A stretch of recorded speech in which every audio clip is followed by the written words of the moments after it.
We'll listen to His Eminence Neophytos of Morpho in Cyprus talk about Father Seraphim Rose, and then we'll comment. It's a brief statement that he'll make.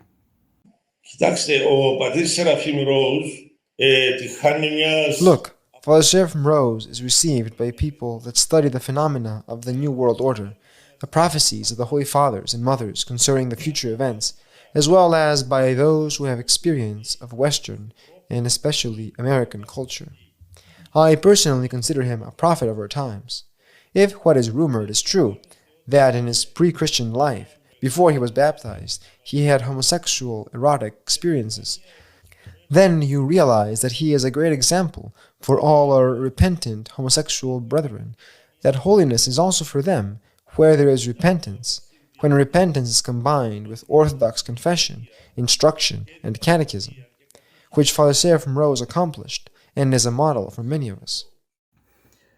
Metropolitan Neophytos is making a formal expression of praise, an encomium of Father Seraphim here, which is entirely a normal and standard oratorical, rhetorical device, totally expected.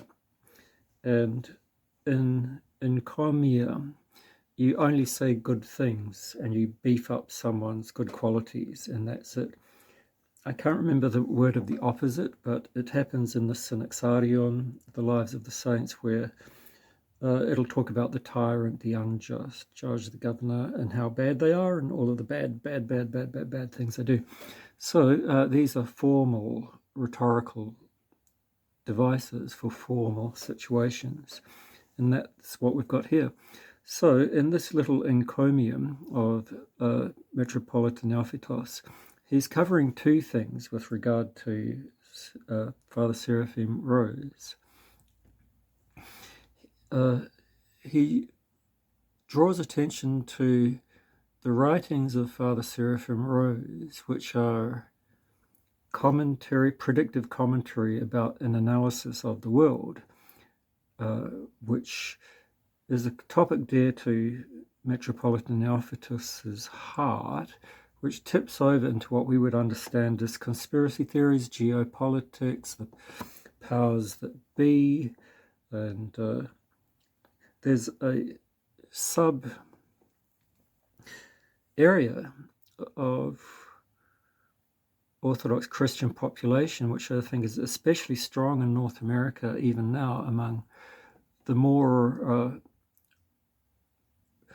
traditionally zealous Christians, especially among monastics in North America, convert monastics, is a predilection for conspiracy theories and analyzing geopolitics and the powers that be.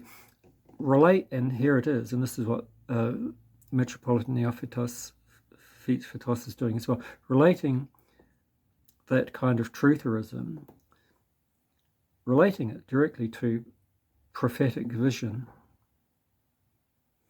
And that's what he's doing, and that's what he sees Father Seraphim Rose as doing. Metropolitan Neophytos is doing a second thing in this little encomium, and he's talking about Father Seraphim's recovery from his troubles in his youth, and he mentioned the subject area there that those troubles were taking. Now, what he said is applicable not just to that particular area, but among the 7 deadly sins, if we related it to that sin of lust in general and all of the forms that that could take, what Father Seraphim Rose has demonstrated is a recovery from that, which is open to and expected of everybody.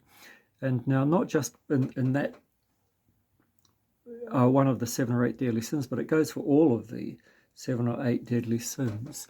So it's beholden upon lay people, not just monastics, to be holy, holier than they were, according to Metropolitan Neophytos' vision. So he is holding Father Seraphim Rose up as a model of the holiness that all lay people are expected to make progress towards, and that should be seen as a movement away from whichever of those 7 or 8 deadly sins might be, have troubling them for most of their life, or anyway, whatever was the strongest sin for them. All right. So what I suspect is going on here is that Metropolitan Neophytos doesn't have enough information about Western converts, North American converts like Seraphim Rose, and he doesn't have enough information about Seraphim Rose's career as a monk, which only I was learned recently after reading some of Seraphim Rose's letters. So I don't think that it's true what Metropolitan Neophytos is seeming to allude to, which is that it looks like when we take Metropolitan Neophytos' statement at face value, it looks like he considers Father Seraphim Rose has been making towards progress towards holiness as a monk and as a monastic, but I don't think he realizes how poor a monk, in my opinion, Father Seraphim Rose was, in that he was never a novice, and he was never under obedience after his tonsure either. And I don't think that's common knowledge, and certainly I don't think a bishop in Cyprus would have been aware of that, or the extent of Father Seraphim Rose's, what I think is just blatant disobedience for a good 5 years or more, demonstrably from Father Seraphim Rose's letters. So I think anyway, I'll kind of recap and then I'll make a final point. So I think that Metropolitan Neophytos is correct to say, yeah, okay, this man is a good model for holiness because he left behind a world of sin. And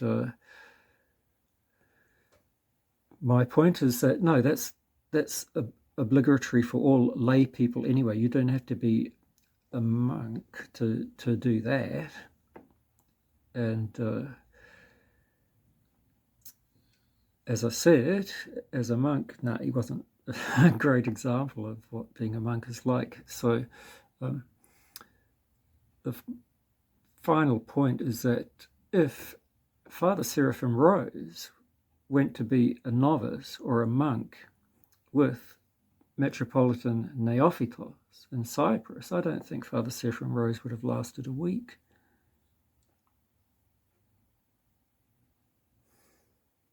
And I think if that happened in reality, I know it's a fantasy, if it happened in reality, then Metropolitan Neophytos would have a clearer understanding of the man that Father Seraphim Rose was.